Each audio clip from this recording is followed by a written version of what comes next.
Hello good morning students. हमारा topic चल रहा था फैक्चुअल डिस्क्रिप्शन और मैंने आपको 3-4 जो इसके एग्जांपल्स हैं उनमें बताया था, ठीक है। And today I will give some more examples of factual description, ठीक है। आज हम करेंगे, देखो, ताजमहल के ऊपर, ठीक है। ताजमहल आप बता सकते हो ये क्या है, जो है प्लेस बेस्ड है, ठीक है, प्लेस बेस्ड है।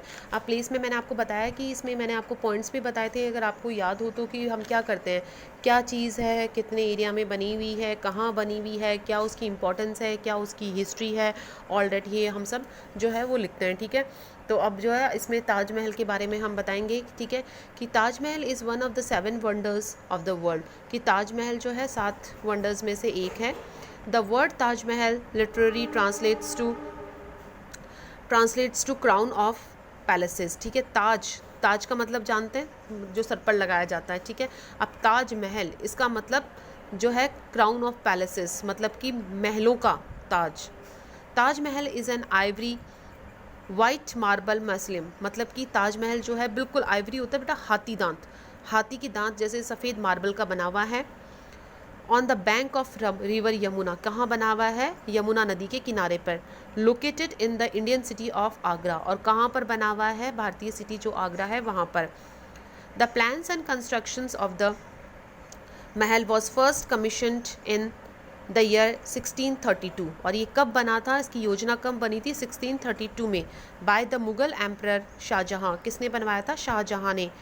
To construct the tomb of his most favourite wife Mumtaz, और किस लिए बनाया था, कि शाहजहाँ की जो सबसे पसंदीदा पत्नी थी मुमताज़, ठीक है, उसकी कब्र बनाने के लिए। Later as per the dying wish Shah Jahan was also laid to rest in Taj Mahal, फिर बाद में शाहजहाँ की भी इच्छा, आखिरी इच्छा यही थी कि उनकी पत्नी मुमताज़ के पास में ही उनकी कब्र बनाई जाए, तो उनकी भी मरने के बाद में उनकी कब्र भी वहीं बनाई गई, नियर टू हिज वाइफ, उनकी पत्नी के पास में। Taj Mahal is surrounded by river Yamuna running behind, अब ताजमहल के पीछे यमुना नदी जो है वो बहती है, घिरी हुई है। And a beautiful lush garden in front of it, और ताजमहल के सामने बहुत ही सुंदर गार्डन है।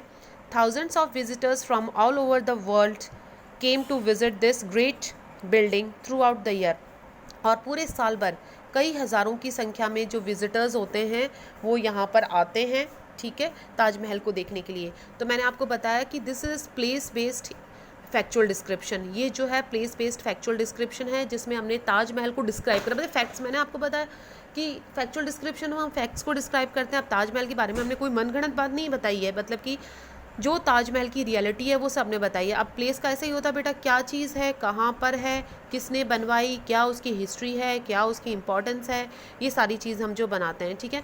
अब मैंने यहाँ पर जो है ताजमहल को डिस्क्राइब करा है, आप बिल्कुल ऐसा ही गोल्डन टेम्पल जो कि अमृतसर में है, ठीक है, सभी जानते हैं अमृतसर में जो गोल्डन टेम्पल है उसके ऊपर आपको फैक्चुअल डिस्क्रिप्शन लिखना है, ठीक है। उसके अलावा देखो, आप ये कुछ टॉपिक्स दे रही हूँ बेटा।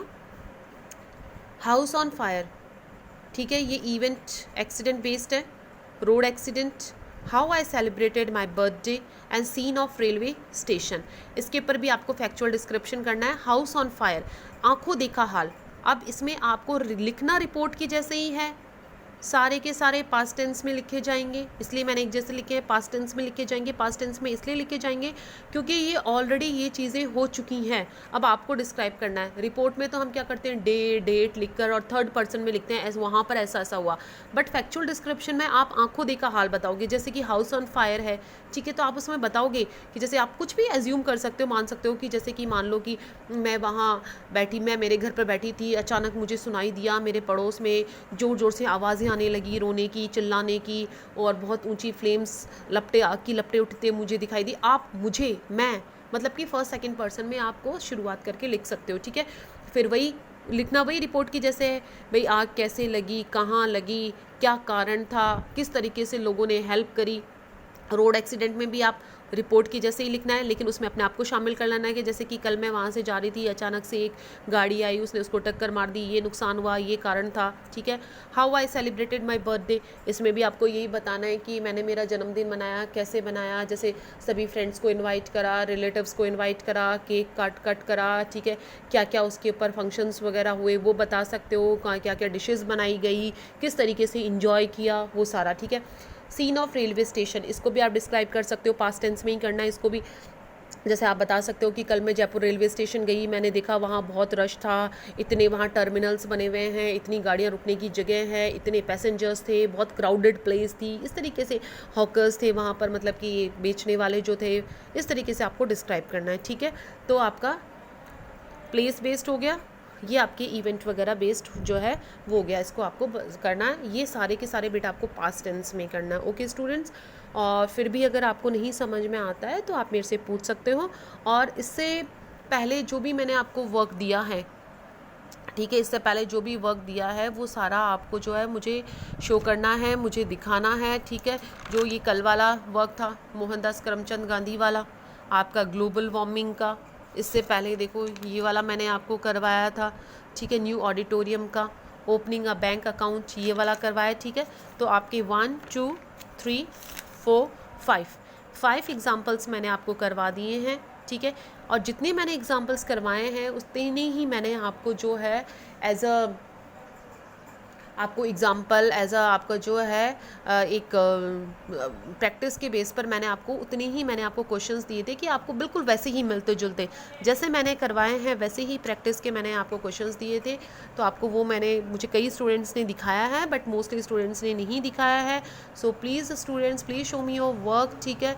आप मुझे अपना वर्क शो करिए। मैंने आपको टाइमिंग भी दे रखा है बिफोर सैटरडे, ठीक है। सैटरडे से पहले पहले मुझे आपको ये सब दिखाना होगा, ठीक है। अदरवाइज़ मैंने आपको बता दिया है, ठीक है, कि मैं आपके पेरेंट्स को फिर पर्सनली कॉल करके बोलूँगी। इसलिए प्लीज़ आप मुझे अपना जो भी वर्क है वो दिखाइए, ठीक है। और अगर आपको कोई भी प्रॉब्लम होती है, आपको नहीं समझ में आता है, तो आप मेरे से पूछ सकते हो, ठीक है। अब बेटा सबसे ईजी फैक्चुअल डिस्क्रिप्शन है, इतना समझ लीजिए। आपको डिस्क्राइब करना है, डिस्क्रिप्शन का मतलब होता है विवरण, ठीक है। डिस्क्राइब करना, जो भी चीज़ आपको टॉपिक दे रखा है ना उसको डिस्क्राइब करो आप।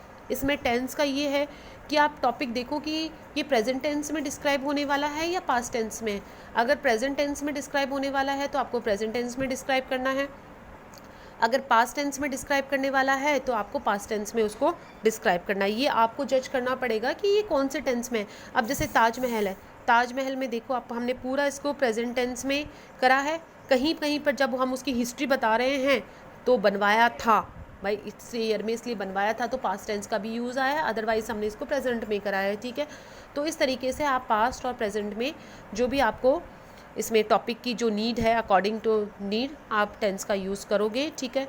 बिल्कुल क्लियर और क्लीन और बहुत ही अच्छी इंप्रेसिव हैंड राइटिंग में आप करोगे बेटा। आपका फर्स्ट इंप्रेशन जो होता है वो राइटिंग का ही होता है। जब भी एग्जामिनर कॉपी चेक करेगा तो वो राइटिंग का ही इंप्रेशन होता है। तो आपको जो है बहुत सुंदर तरीके से जो है वो लिखना होता है। आपकी हैंड राइटिंग बहुत अच्छी होनी चाहिए, नीटली कवर्ड कॉपी होनी चाहिए, ठीक है। आपको बिल्कुल भी ऐसे गंदा काम नहीं करना है, ठीक है। फिर भी अगर आपको कुछ भी नहीं समझ में आ रहा, मैं अभी भी बोल रही हूँ इन टॉपिक्स में से अगर आपको नहीं समझ में आता है तो आप मेरे से पूछ सकते हो, ठीक है। ये टॉपिक है house on fire, road accident, how I celebrated my birthday, scene of railway station.